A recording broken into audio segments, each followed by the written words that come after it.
spinning a wound, but I couldn't cut him off completely because he was my favorite ex, the one that got away, the love I measured everyone else against. Late 2024. Fate brought us back together when he saw on social media that we were living in the same city. We started dating again and it felt exactly like it did before, that electric connection, those butterflies, the way he looked at me like I was his whole world. We were using each other's apartments interchangeably, talking about marriage, planning our future together. Everything felt perfect until 3 months in when his ex dropped the bomb. She was pregnant, second trimester, and suddenly my fairytale romance became a nightmare I couldn't wake up from. At first, he swore the timeline didn't add up, said she kept avoiding paternity tests, kept making excuses, and my gut told me something was off, but I supported him anyway because I loved him. Then the baby was born, a beautiful little girl who looked just like him, and I watched the man I wanted to marry fall in love with a child that wasn't even his. His ex confessed the very next day that he wasn't the biological father,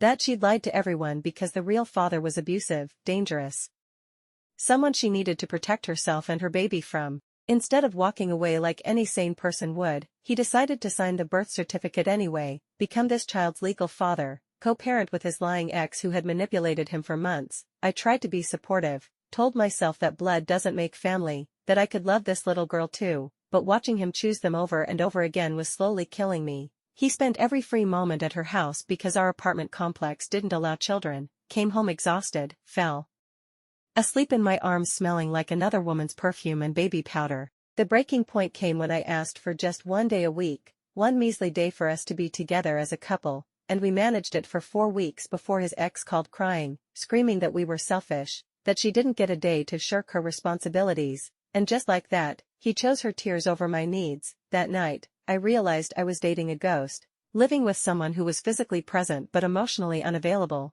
We were roommates who kissed and shared a bed but nothing more. I was competing with a woman who had lied and manipulated her way into his heart and a baby who would always come first. I made the hardest decision of my life, planned to break up with him, told him we needed to talk when he came home early that night, but he never came home. His ex called with another crisis, another emergency, another reason why she needed him more than I did, and as I sat there waiting, checking my phone every few minutes, I realized this was my answer, this was him. Choosing them one final time. Now I'm sitting here at 2 a.m., still waiting for him to come home so I can end the relationship that was supposed to be my forever, but he's probably asleep on her couch, holding a baby that isn't his while the woman who destroyed us sleeps peacefully in the next room. The man I thought I'd marry chose to be a father to another man's child and a support system to the woman who lied to make it happen. And I'm left wondering how I became the other woman in my own relationship. Sometimes love isn't enough, sometimes the person you do anything for will choose everyone else over you. And sometimes the hardest lesson is learning when to walk away from the love of your life because they've already walked away from you. Here are some comments from the community and OP's responses. Comment 1, wow. That guy has gotten himself into a complete mess with his ex and a baby that isn't even his. I honestly don't see how your story could possibly work in all that he's clearly not able to give you.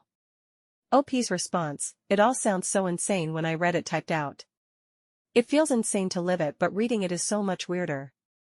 I know that, if we hadn't had a prior relationship, I would not have stayed with him when she told him she was pregnant. Especially when he himself admitted the timeline wasn't working but he was still entertaining it. But I already loved him and I wanted to support him. I thought we could stick it out this time, but obviously it's not meant to be. Comment 2, I have no explanation for why your partner would play house and parent to an infant who isn't his, and co-parent with an ex who cheated, when he's not in a relationship or loving or the mother.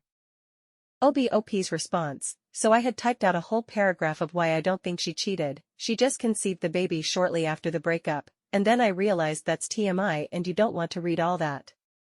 But she didn't cheat. I have no explanation either other than he already loved the baby and wanted to keep the baby. I know it was a quick decision because they wanted to get the birth certificate filled out quickly, so not too thought out. And he was worried about the abusive bio father coming around.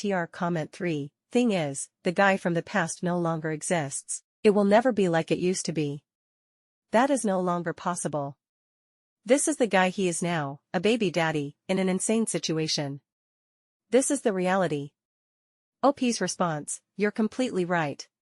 What we had was nice, but now it's time for us to part ways.